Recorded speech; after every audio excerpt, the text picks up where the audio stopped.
se sont rencontrés et sont devenus amis lorsqu'ils travaillaient côte à côte à l'Atelier des Vosges à Paris. C'est à cette époque que les premières collaborations ont débuté entre eux. Aujourd'hui, ils constituent un groupe informel d'auteurs de bandes dessinées. Selon les albums réalisés en commun, ils peuvent être scénaristes ou dessinateurs. Emmanuel, c'est moi.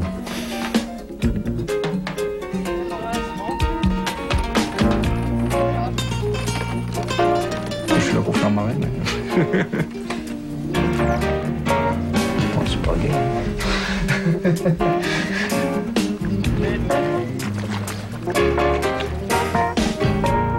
On va loin là. On dirait un tableau de couille-botte. Tu vas nous attendre qu'on fasse la course? C'est ce qu'il te dit, couille-botte?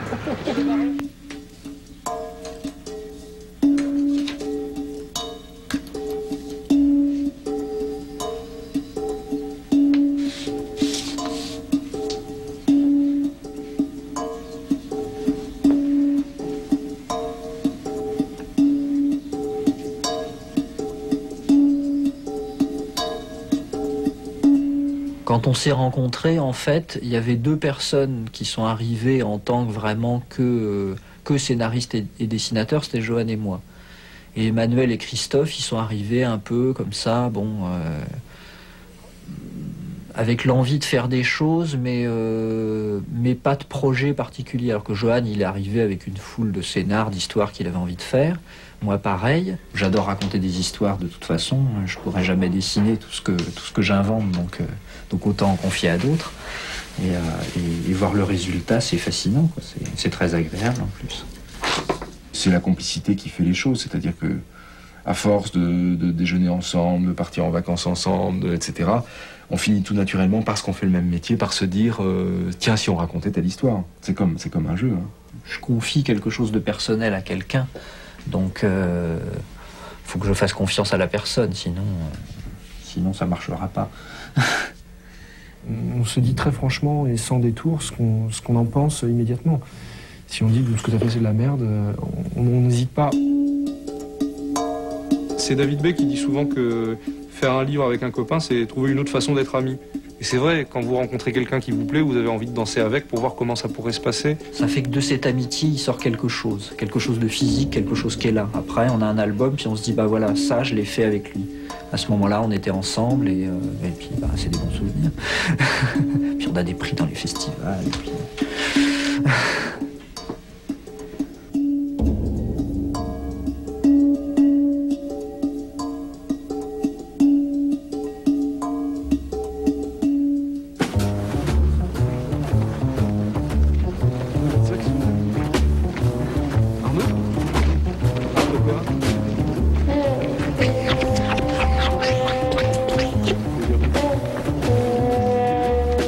Dessiner ou écrire, c'est la même chose, pourvu que je raconte. C'est vrai que des fois, j'ai bien envie que ce soit quelqu'un d'autre qui dessine, parce que je voudrais autre chose. Par exemple, quand je fais Les Olives Noires avec Emmanuel Guibert, je veux une ambiance cinématographique et un dessin très vrai, très réaliste. Et moi, je suis dans d'autres ambiances graphiques.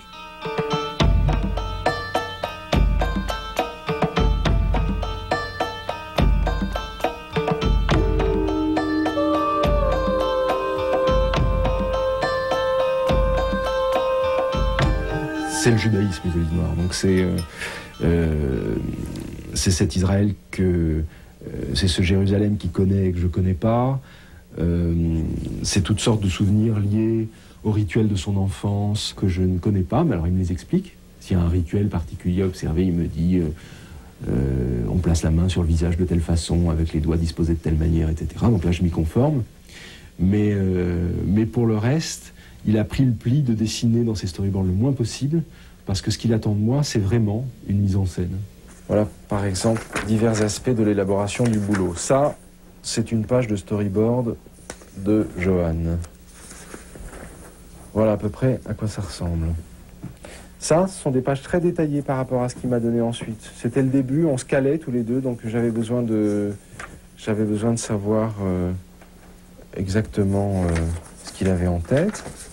Ça, c'est la merveille de la collaboration, c'est que c'est un échange, une suite de lettres, une espèce de correspondance comme ça, où le premier le papa lance le scénario, et puis Et puis ça fermente et ça lui revient sous forme de dessin. Et c'est ce dessin qui lui donne, qui éventuellement peut lui donner des idées particulières pour rebondir et pour la suite. Et ensuite il enchaîne. Donc en fait, David est pareil. Il procède comme des feuilletonistes qui écrivent en bas de chaque page de scénario la suite au prochain épisode, mais qui ne savent pas encore eux-mêmes exactement de quoi cet épisode sera fait.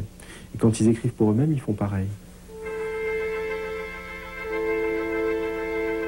Le Capitaine Écarlate, en fait, on s'est rencontrés sur un intérêt commun, qu'il a été un personnage, donc c'était autre chose. C'est un autre type de scénario, parce que là, il y avait déjà des références. Il faut employer un certain nombre de techniques pour que le lecteur soit absorbé dans l'histoire. La mienne, dans le Capitaine Écarlate, était précisément d'essayer d'avoir recours à une précision documentaire.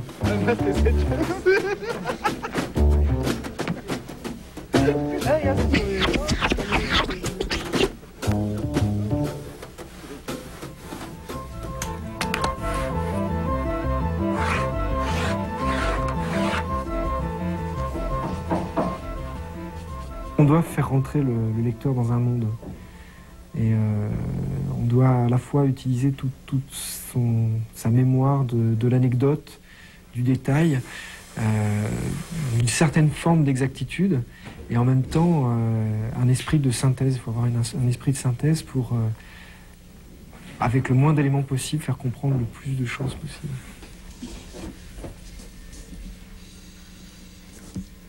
Il faut que le découpage, le dessin, les dialogues, les cadrages, tout ça, ça rende le plus lisible possible l'histoire.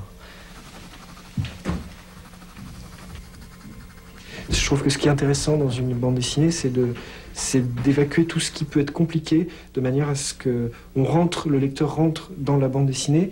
Par moment, on peut avoir le plaisir de dessiner une scène où on va mettre beaucoup de détails, on va mettre beaucoup de matière, beaucoup de lumière différente, des subtilités, et puis ensuite passer à quelque chose d'extrêmement synthétique, mais qui va être aussi bien compris. Pour les couleurs, on a recours à une technologie qui nous facilite beaucoup la vie, c'est-à-dire l'ordinateur. On a essayé d'en faire un outil très minimaliste et d'obtenir des couleurs à la Tintin. C'est-à-dire, on ne veut pas que ça ait l'air fait par ordinateur. On veut que ça ressemble à des couleurs faites à la gouache dans des bandes dessinées qu'il y avait quand on était petit. Donc, on évite les effets trop compliqués. Et là aussi, on essaye d'aller à l'essentiel et de se limiter.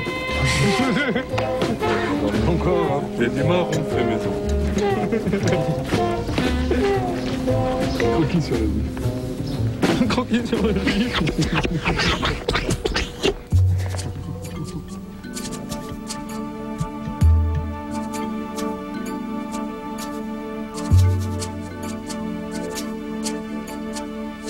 Je crois qu'on a une façon vraiment à nous d'utiliser d'un côté le quotidien et de l'autre côté la fiction. Tous nos récits épiques se nourrissent d'anecdotes vues ou vécues ou entendues. Et qu'est-ce qu'on a en commun? On fait ensemble du récit de genre qui s'inspire de la banalité de la vie. Bon, mais chacun à sa façon. Par exemple, Christophe Blain a une passion pour les récits d'action. Moi, au contraire, moins il arrive de choses, plus ça m'émeut. Je suis capable d'être tout à fait maniaque sur un dessin. Mais ma maniaquerie, c'est une maniaquerie de metteur en scène. Et quand je me mets derrière ma page, je ne suis pas là pour me poser des problèmes de dessin. C'est-à-dire que je suis là pour me poser des problèmes d'histoire. Alors, je me mets à dessiner. Normalement, je sais tout dessiner. S'il y a une chose que je ne sais pas dessiner, je la dessine mal. C'est pas grave. Par exemple, je sais faire un cheval. Si tu me demandes de dessiner un cervidé, j'ai moins l'habitude.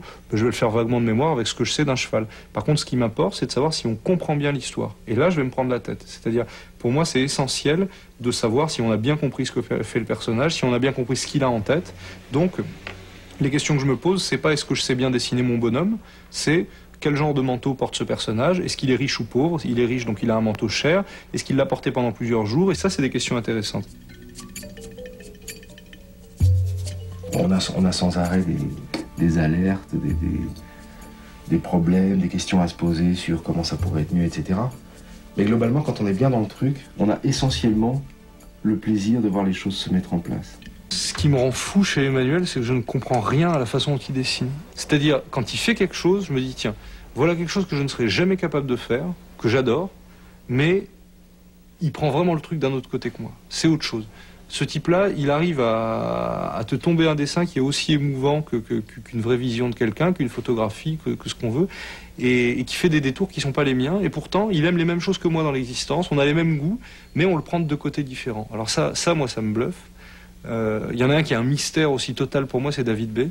C'est-à-dire que David B, il pourrait faire une ligne droite sur une feuille, je reconnais que c'est lui qui l'a faite, parce que tout ce qu'il fait est tellement empreint de sa fantaisie, de sa poésie, de sa personnalité, de ses capacités quasi oraculaires, que là aussi, ça pour moi c'est du mystère. Il y a un charme fou dans la moindre chose qu'il fasse. Le seul dont je comprenne le travail dans la bande, c'est Christophe. Il m'en met plein la gueule, mais je comprends comment c'est fait. Parce que je ne sais pas expliquer comment, mais j'ai l'impression qu'on est de la même école. Ça, la dynamique, c'est vraiment le truc de Christophe. Enfin, il a un truc vraiment de très compulsif, avec son côté gratté comme ça à la plume. Et en même temps, chacun de nous a sa spécificité. Ce qui est intéressant, c'est qu'on a créé une espèce de mouvement qui n'est pas étouffant, où on n'essaye pas de s'imposer des contraintes graphiques ou scénaristiques ou quoi. On est simplement, chacun à notre façon, en train de courir après quelque chose. Et il nous arrive d'avoir le sentiment de l'atteindre ou alors d'avoir le sentiment que les copains s'en rapprochent. Et c'est à la fois stimulant et grisant de faire la route ensemble sans chevaucher le même animal.